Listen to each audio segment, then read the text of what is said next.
Je partage ma conviction que les choses en fait arrivent à 50% avec de l'effort, il faut faire sa part, et à 50% avec de la chance. Moi, ce qui me fait lever le matin, c'est cette curiosité de découvrir quelle nouvelle opportunité on va pouvoir créer. Pour moi, le CTO, c'est vraiment la personne qui va créer la tech, qui va définir le quoi et le comment.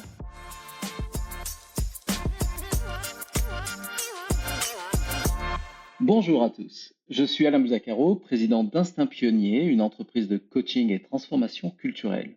Mais aujourd'hui, c'est en tant que membre des communautés TechRox et CTO Romandie que je me présente à vous. En effet, c'est une première. Je suis ravi d'être avec vous pour ce premier podcast TechRox qui va donner la parole à des tech leaders de la Suisse romande. Je tiens à signaler que cette initiative est liée à l'organisation cette année de TechRox Summit qui aura lieu les 2 et 3 décembre à Paris et qui sera aussi diffusé à la même date et en direct en Suisse et plus particulièrement à Genève. L'objectif est de rendre accessible l'événement à distance et surtout de recréer le besoin de tisser des communautés de tech leaders locales. Et ça permet de surcroît de répondre aux enjeux climatiques en évitant des déplacements. Sans plus attendre, découvrons notre première tech leader puisque j'ai le plaisir d'accueillir Cyrielle Hanser-Gillet, qui est la CIO de Hublot. Alors Cyrielle, peux-tu nous partager qui tu es, ton parcours et globalement ce qui t'anime et te fait lever le matin? Bah oui, avec plaisir. Écoute, c'est un plaisir d'être là. Merci de l'invitation. Donc, je m'appelle Cyrielle, j'ai 40 ans, j'ai un mari, 2 enfants et du coup une joyeuse petite famille qui me donne une raison de devenir une meilleure personne chaque jour. Je suis française d'origine, devenue suisse, puisque je suis venue pour mes études et j'ai jamais quitté ce pays que j'adore. J'aime dire que je suis dans l'informatique par choix. J'ai donc fait mes études à l'École polytechnique fédérale de Lausanne, d'abord en microtechnique, avant de me réorienter parce que vraiment la mécanique ne rentrait pas dans ma tête. Et je suis sortie avec un diplôme ingénieur informatique en poche. Après, je suis quelqu'un de nature assez active. J'aime bien maintenir beaucoup d'effervescence dans ma vie. Donc, j'ai ponctué mon parcours en école d'ingénieur avec diverses associations étudiantes, dont 2 que j'aimerais partager parce qu'elles ont été assez déterminantes pour la suite. Donc, la première a été la création de la commission coaching, dont le but est d'accompagner les étudiants de première année et de faciliter leur intégration. Et à travers les formations qu'on donnait à nos coachs, j'ai découvert l'univers de l'écoute active et de la communication non violente. Et je mesure aujourd'hui la chance que j'ai de découvrir ce sujet très très tôt. Je devais avoir 19 ans et ça a défini beaucoup de choses dans la suite de mon parcours. La deuxième expérience, ça a été l'organisation pendant 2 ans d'une conférence internationale sur le modèle des Nations Unies, une simulation avec 1800 participants sur une semaine. Donc tout ce monde-là a logé à Genève, a pris étudiant pendant 5 jours de conférences et autant de soirées étudiantes à organiser. Et là, j'ai vraiment appris ce que c'était que d'être responsable d'une équipe de projet et puis surtout développer un grand sens de l'organisation puisque l'idée, c'était quand même de réussir mes études en parallèle. Donc diplôme en poche, j'ai eu une première partie de carrière assez intense et assez soutenue, mais vous avez compris, c'est que j'aime ça. 1er job chez Nespresso où je suis rentrée en tant qu'analyste pour le support sur l'ERP et j'ai évolué dans l'entreprise jusqu'à devenir directrice informatique en une dizaine d'années. Tout ça dans une entreprise en pleine croissance et en transformation permanente. Donc j'ai vraiment commencé aux opérations, au support, j'ai évolué ensuite dans la gestion de projets, programmes, portfolio, toujours sur des sujets très transverses, lancement de nouveaux marchés, des choses qui touchaient vraiment toute la chaîne de valeur. J'ai fait un passage comme responsable des équipes solutions pour le retail, donc nos boutiques et nos centres d'appel. Et ça m'a vraiment permis de construire une vue assez transverse des métiers de la tech dans une entreprise qui ne fait pas de tech, puisque c'est une entreprise de biens de consommation, et de découvrir aussi tous les processus métiers de l'entreprise. Aujourd'hui, je réunis mes 2 cursus, microtechnique et informatique, puisque je suis directrice des services d'information pour la maison Hublot, une manufacture de haute horlogerie sur les bords du lac Léman, et qui a la particularité d'avoir un réseau de distribution assez varié, combinant des boutiques en propre et un réseau de partenaires. Donc les solutions informatiques couvrent vraiment un large éventail de besoins, du B2C, puisqu'on a l'e-commerce et les boutiques, le B2B avec les partenaires, toutes les solutions industrielles et de production qui sont le cœur de métier, ainsi que toute la digitalisation des fonctions de support. Donc aujourd'hui, quand on me demande comment j'ai construit mon parcours, je partage ma conviction que les choses en fait arrivent à 50% avec de l'effort, il faut faire sa part, et à 50% avec de la chance, puisqu'au final, il faut que les opportunités soient là. Et d'ailleurs, récemment, j'ai eu une super conversation sur cette notion de chance avec une personne qui me partageait que pour elle, La chance, au final, c'est une façon de voir les choses, de lire les situations et de créer les connexions. Et qu'au final, la chance, c'est plutôt quelque chose que tu attires avec ta propre énergie et ton côté positif de voir les choses. Donc moi, ce qui me fait lever le matin, c'est cette curiosité de découvrir quelle nouvelle opportunité on va pouvoir créer. La CNV, la communication non violente à 19 ans, ça devrait être obligatoire, on est bien d'accord. Absolument. En quoi consistent tes missions du coup? Est-ce que et surtout tu as un titre de CIO, est-ce que tu peux nous expliquer comment tu vois ce rôle et comment tu le vois en différence par rapport au rôle de CTO?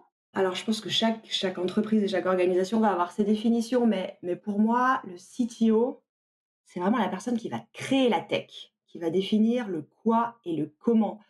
Je pense que c'est un rôle qui s'inscrit vraiment au sein d'une entreprise ou d'un département qui a besoin d'innovation et de développement de technologie. Et la tech devient le cœur de métier, en fait. Et du coup, ma définition du CIO, c'est plutôt quelqu'un qui va mettre cette tech au service d'un business. Du coup, il doit comprendre la tech profondément, la respecter, savoir la gérer. Mais surtout, il doit tout autant comprendre les enjeux de l'entreprise au sens large, comment la tech peut y contribuer et savoir en expliquer la valeur à ceux qui ne la comprennent pas toujours. Et du coup, c'est quoi ta définition à toi d'un tech leader? Pour moi, un tech leader, c'est quelqu'un qui doit être humble et curieux. Quelqu'un qui respecte cette tech comme une discipline vaste et en constante évolution, qui ne peut pas être maîtrisée seul. Et c'est quelqu'un qui a compris que la seule façon de l'adresser, c'est à travers ses équipes, à travers ses experts qui vont forcément savoir mieux que lui. Donc pour moi, le job, c'est un, créer les conditions pour que les bonnes décisions soient prises, le bon budget, le bon projet, le bon timing pour que les experts et les équipes travaillent efficacement. Et puis deux, créer le contexte pour que ces équipes comprennent les enjeux, ce à quoi ils contribuent et les impacts de leurs décisions. Et quand tu mélanges les deux, the magic happens, normalement. Bon, quelque part, tu représentes aussi une nouvelle génération hein, de tech leaders, notamment en tant que femme de la tech. Comment tu te sens investie de cette mission? Et je suis assez curieux de savoir si ça a été difficile pour toi. Alors merci de la question parce qu'évidemment c'est un sujet qui me touche, mais c'est toujours délicat de répondre parce qu'en fait j'estime que j'en ai pas souffert. Et du coup j'ai été élevée dans la fierté de la science, j'ai été élevée avec cette fierté d'avoir des ingénieurs dans la famille et ça m'a un petit peu mis sur des rails. Alors attention, hein, on a toujours laissé le choix, on a toujours dit tu feras ce que tu voudras, mais ça a vraiment construit cette confiance en moi que si je voulais, je pouvais y arriver. Et ma famille m'a aussi donné le goût de l'effort. Donc moi, au final, le message que j'ai envie de transmettre aujourd'hui, et surtout pour les filles, les petites et les grandes, c'est allez-y, faites ce que vous aimez, je suis sûre que vous allez y arriver. Et pour les parents, mais continuez de faire de votre mieux et donnez-nous des ailes, on arrivera à voler. Super message, hein. Merci pour ça. Et du coup, je serais quand même curieux de savoir si tu n'as jamais ressenti dans ta carrière de situation où tu as ressenti un biais en tant que femme. Ouais, ça m'est arrivé et paradoxalement, je pense que ça partait d'une bonne intention. Quand je suis tombée enceinte et qu'il s'est agi de partir en congé mat, alors il y a eu des gens qui commençaient à me dire: «Ah oui, de toute façon, ce projet-là, toi tu t'en fiches, tu seras pas là» et bah, là, du coup, je suis pas d'accord, hein. En général, quand on est là, on est là et il y avait aussi cette suggestion que mes priorités allaient changer, que j'aurais peut-être envie de lever un peu le pied. Donc, je pense que c'était pour ouvrir la discussion sur mon temps de travail, mais mon message, c'est: «Laissez-nous choisir. Quand on est là, on est là» et je voudrais balancer ce message aussi avec un autre message pour les femmes, c'est: n'hésitez pas à prendre le temps que vous voulez. Moi, je m'étais mis la pression, pas possible. Alors j'ai quand même pris 6 mois, mais en revenant, les gens se souvenaient plus si j'en avais pris 2 ou 4 ou 6. Alors faites ce qui vous semble bien et honnêtement, quand je suis revenue, j'ai eu une promotion. Donc c'est pas du tout un bloqueur. Comment vois-tu le rôle de l'IT dans l'entreprise, hein? Tout à l'heure, tu parlais de ce rôle de tech leader là, qui devait respecter à la fois la technologie, mais aussi qui devait apporter cette vision de la technologie. Et donc, toi, en tant que CIO, comment tu vois ce rôle de l'IT, de l'informatique dans l'entreprise? Bah, du coup, pour moi, l'IT, une fois de plus, hein, dans une boîte qui n'existe pas pour la tech, c'est vraiment d'augmenter l'entreprise et puis d'équiper tous les autres départements. Donc ça, évidemment, ça nécessite une forte compréhension métier, stratégie, c'est challenge jusqu'au processus opérationnel. Mais aujourd'hui, je trouve que l'IT, c'est une fonction qui est mal comprise. Les gens pensent qu'il y a un côté mécanique à produire du code, alors que moi, je connais pas grand-chose qui soit plus créatif. Il y a 1000 façons d'adresser un problème. C'est une fonction qui doit comprendre toute l'entreprise. Il faut anticiper tous les impacts, et on travaille sur une matière en constante évolution. Il faut désapprendre et réapprendre en permanence. Moi, ce qui m'interpelle dans ce contexte, c'est que tout le monde va te parler de business versus IT, alors que personne va te parler de business versus finance ou HR. Qu'est-ce qui se passe avec l'IT pour qu'il y ait une frontière au sol que les gens pensent que voilà, qu'on vit dans 2 mondes différents? Business is IT and IT is business, hein. On est tout à fait aligné avec ça. Et du coup, tu as des initiatives en cours pour justement réduire cette frontière entre les deux? Bah, c'est ouais, c'est un travail de tous les jours, hein. Bah, déjà au niveau personnel, moi j'aime bien aller passer du temps avec les utilisateurs. La dernière fois que je suis montée à Paris, je suis allée m'asseoir 3 heures dans notre boutique de Vendôme et c'est clair que pendant les 15 premières minutes, les gens me parlent d'IT. Il faut rester, il faut écouter et au bout d'un moment, les gens te parlent de ce qui est important pour eux, de leur relation avec le client. Puis j'encourage mes équipes à faire la même chose et prendre ce modèle, un virage que les RH ont pris il y a quelque temps avec cette notion de RH business partner. Moi, j'aimerais que mes équipes deviennent des IT business partners et qu'il y ait vraiment cette compréhension. Et puis dans l'autre sens, il y a vraiment le sujet d'amener la tech à la table de la leadership team. Et puis là, voilà, j'ai des sujets en préparation. Je suis en train de préparer un format un peu lunch and learn, donc vraiment sur le temps du repas, amener des sensibilisations à la data, à la cyber, à des choses fantastiques qu'on pourrait faire dans le monde horloger sur les pipelines 3D. Parce que je pense vraiment que même pas de maîtriser, mais apprivoiser un petit peu cette technologie, ça va devenir une compétence clé de tous les rôles métiers à l'avenir. Lunch and learn, j'adore. On peut s'inscrire? Pourquoi pas? Écoute, je commence à l'interne et puis on verra où ça va. Et alors, tu nous parles beaucoup de ton rôle de manager, de leader. Quel est ton style de management? C'est quoi tes convictions là dans ce domaine-là? Aujourd'hui, je suis convaincue que tout ce qui est management 3.0, pyramide inversée, décentralisation et empowerment, c'est vraiment la chose à mettre en place. Pour moi, l'empowerment, c'est une nécessité. Le manager n'est pas le grand sachant de tout. Qui mieux que les gens du terrain, que les gens experts voient les problèmes qu'on doit adresser et peuvent même y répondre potentiellement. J'aime aussi dire par contre que l'empowerment, c'est parfois inconfortable. Beaucoup d'équipes le demandent et le jour où ça leur tombe dessus, c'est pas toujours évident parce que d'un seul coup, on se retrouve face à ses décisions, face à ses responsabilités et c'est vraiment quelque chose qu'il faut accompagner et construire parce que ça nécessite de comprendre l'impact de ces décisions. Ça nécessite de créer du contexte pour que les gens réalisent où ils vont. Je pense que ça nécessite aussi de connaître quelques trucs qui sont pas toujours évidents sur de la prise de décision distribuée. On connaît assez facilement tout ce qui est le top-down, tout ce qui est le consensus, mais avoir une sensibilité plus fine autour de ce que sont finalement mes territoires d'autorité en tant que personne, là où je peux décider seule, là où je dois consulter et là où c'est carrément en dehors de mes prérogatives, où il faut que je commence à escalader un petit peu ça. Je pense que c'est des choses qui doivent être mises en place au fur et à mesure. Donc c'est pas facile, mais ça s'accompagne. Tu nous expliquais en préambule hein, que tu avais eu la chance de rencontrer justement la communication non violente et puis tout un tas d'expériences très tôt. Mais comment as-tu basculé petit à petit dans cette posture on va appeler ça un manager 3.0, quoi? Qu'est-ce que tu en as appris?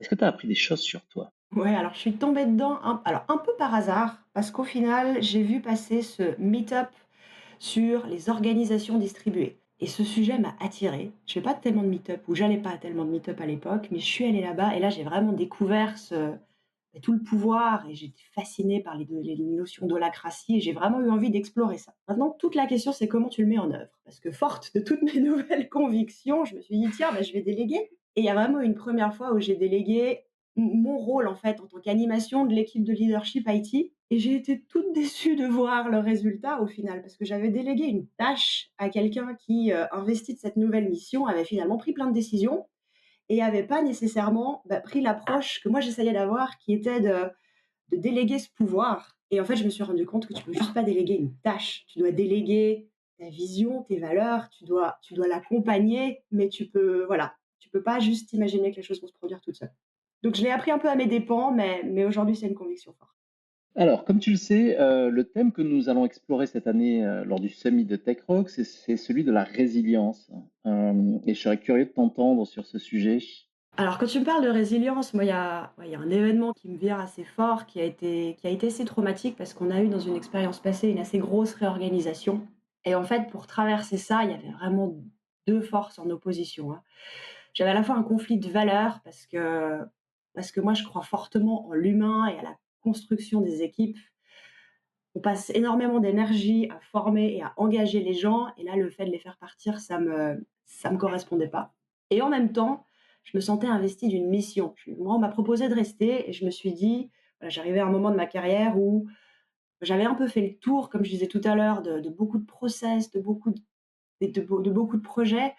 Et je me suis dit, si quelqu'un arrivera à reconstruire ce département, c'est peut-être moi. Alors du coup, avec le recul, alors évidemment que j'ai appris plein de choses, évidemment que ça m'a amené là où je suis aujourd'hui. Voilà, ça a été difficile, mais ça m'a construit. Mais à la question de si je le referais, honnêtement, je suis pas sûre. Parce que quand tu travailles avec des valeurs qui sont pas alignées, ton énergie s'effondre en fait. On parlait tout à l'heure de cette énergie positive qui attire la chance. Et en fait, quand tes valeurs sont pas alignées, j'ai fait des insomnies pendant 1 an et demi, en toute transparence. Donc ça, voilà, pour moi, c'est maintenant une conviction plus forte qu'il faut que je travaille en alignement avec mes valeurs. Et du coup, en termes de résilience, alors moi, les deux choses qui quelque part m'ont un peu tenu debout, et je pense que ce sera pas une révélation pour beaucoup de monde, c'est le sport et la méditation.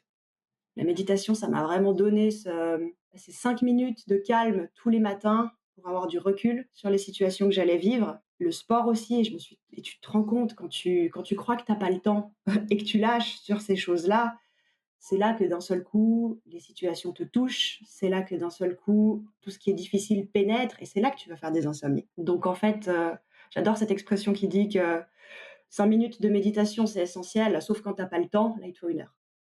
Comme tu le sais, il y a une nouveauté en termes d'organisation cette année, hein, puisqu'on va adresser la thématique de la résilience avec Tech Rock Summit, mais qui sera aussi diffusée en Suisse, hein, et plus particulièrement à Genève. Alors, c'est quoi ton point de vue sur cette initiative? Je te remercie de la mettre en place parce que parce que je trouve qu'en Suisse, on a un vivier extrêmement riche. On a des supers écoles, on a vraiment beaucoup d'entreprises, internationales. On a vraiment la chance d'avoir un environnement extrêmement riche avec des gens passionnants et passionnés, et je me réjouis en fait de faire connaissance avec toute cette communauté-là et qu'on puisse échanger encore plus. Alors, nos auditeurs, ils sont toujours intéressés d'apprendre des nouvelles choses. Est-ce que tu aurais un livre, une vidéo, quelque chose qui, toi, t'a particulièrement influencé à nous partager? Ouais, j'ai quelques petites choses à vous partager. Il faudrait que j'avoue d'abord que j'ai pas fini beaucoup de livres en fait. J'aime bien commencer des livres et puis en général je m'arrête en route. Mais un que j'ai lu jusqu'au bout parce qu'il est tout petit et il est hyper pratique, concret, c'est How to Change the World de Jürgen Appelo. Et en fait, il fait, honnêtement, si je regarde, il fait 60 pages et il a rien inventé, Jürgen. Il a mis en place 4 frameworks. Il nous apprend vraiment à danser avec le système, avec un plan do check act, à s'occuper des personnes, à simuler le réseau avec les courbes d'adoption. C'est comment est-ce que tu aides les gens à te suivre et à changer l'environnement. Comment tu communiques, comment tu accompagnes les gens là où ils sont. Et je pense que ça, c'est voilà, c'est 60 pages et honnêtement, j'y retourne régulièrement. C'est un guide pratique qui est un petit rappel sur comment, au jour le jour, ton rôle en tant que leader, c'est d'être un catalyseur, en fait. C'est plus de faire toi-même, c'est de délivrer à travers les gens et de gérer l'environnement, de gérer les parties prenantes, de gérer les gens autour de toi. Et en fait, j'adore ce petit livre. J'ai peut-être 2 autres références, si on a le temps. Le premier, c'est un podcast que j'adore qui s'appelle Generation Do It Yourself de Mathieu Stéphanie. Hyper éclectique, beaucoup d'entrepreneurs, et en fait, Mathieu vient avec cette conviction que nous sommes la moyenne des gens que nous rencontrons et il va vraiment chercher des profils hyper intéressants. Donc ça nourrit à la fois mon énorme curiosité d'avoir des sujets qui parlent de tout et n'importe quoi, et c'est toujours des gens qui ont des parcours atypiques et inspirants. Donc c'est voilà, je le conseille vivement. Et la dernière personne qui m'a beaucoup inspirée, elle s'appelle Hélène Bonhomme. Et Hélène, elle a une communauté en ligne qui s'appelle Les Fabuleuses. Elle a commencé par monter ça pour les mamans. Et aujourd'hui, elle l'étend avec son mari pour les familles et les papas aussi. Et on est vraiment dans le sujet de fond de la résilience en l'occurrence et de comment quelque part tu peux être une bonne maman mais au final une bonne personne. La première chose qu'elle te demande de faire, c'est de prendre 10 minutes pour toi tous les matins. Pour toi. Parce que, et tu es le premier à le dire, Alain, parce que pour s'occuper des autres, il faut d'abord s'occuper de soi. Et elle vient avec tout un cursus, avec plein de petits conseils tous les jours, hyper concrets sur comment, brique après brique, voilà, tu construis quelque chose de solide. Et ça, pareil, ça m'a beaucoup aidé. Ah, merci beaucoup pour ces partages, Cyril. Nous arrivons à la fin de ce podcast. Une dernière chose que tu voudrais partager avec nos auditeurs? Ouais, j'ai une anecdote toute fraîche puisqu'elle date de la semaine dernière où je suis allée manger avec une collègue et qui m'a dit: «Mais Cyrielle, tu es vraiment une superwoman» et au début, j'avais envie de tuer le mythe et d'ailleurs, c'est ce que je lui ai dit. Je lui ai dit: «Non, pas du tout, tout ça, c'est très fatigant et je suis pas sûre que je suis un exemple». Je me suis dit: «Au final, c'est peut-être plutôt l'inverse» parce qu'en fait, prendre conscience de ses super pouvoirs, prendre conscience de ce que tu sais, ça c'est quelque chose que j'ai fait. Malheureusement, il a fallu un changement d'entreprise pour que je m'en rende compte, mais j'ai vraiment pris conscience de ce que je savais. Souvent, il y a ce proverbe qui dit: «On ne sait pas ce qu'on ne sait pas». Mais là, en l'occurrence, je ne savais pas ce que je savais et puis prendre le temps de temps en temps d'avoir cet effet miroir et de prendre la mesure de tout ce qu'on a appris, de tout ce qu'on sait faire, ça, c'est un super pouvoir. Donc vraiment, prenez la mesure de ce que vous savez et partagez-le. Personne n'a dit que ça allait être facile. Oui, c'est fatigant, mais alors ça vaut le coup. Et du coup, je retournerai manger avec cette personne et cette fois, je ne louperai pas l'opportunité de l'inspirer. Merci Cyrielle. Alors, superwoman, j'adore ton super pouvoir. Cyrielle, le temps passé en ta compagnie a filé à toute vitesse. Je sais que tu seras présente lors du TechRock Summit que nous organisons à Genève. Nos auditeurs suisses auront bien sûr l'occasion d'interagir avec toi lors du summit. Merci beaucoup. J'en profite pour appeler de vous inscrire au TechRock Summit 2024 qui se tiendra les 2 et 3 décembre prochains au Théâtre de Paris et bien sûr à la même date à Genève. N'hésitez pas à prendre d'ores et déjà vos places. À bientôt. Merci beaucoup.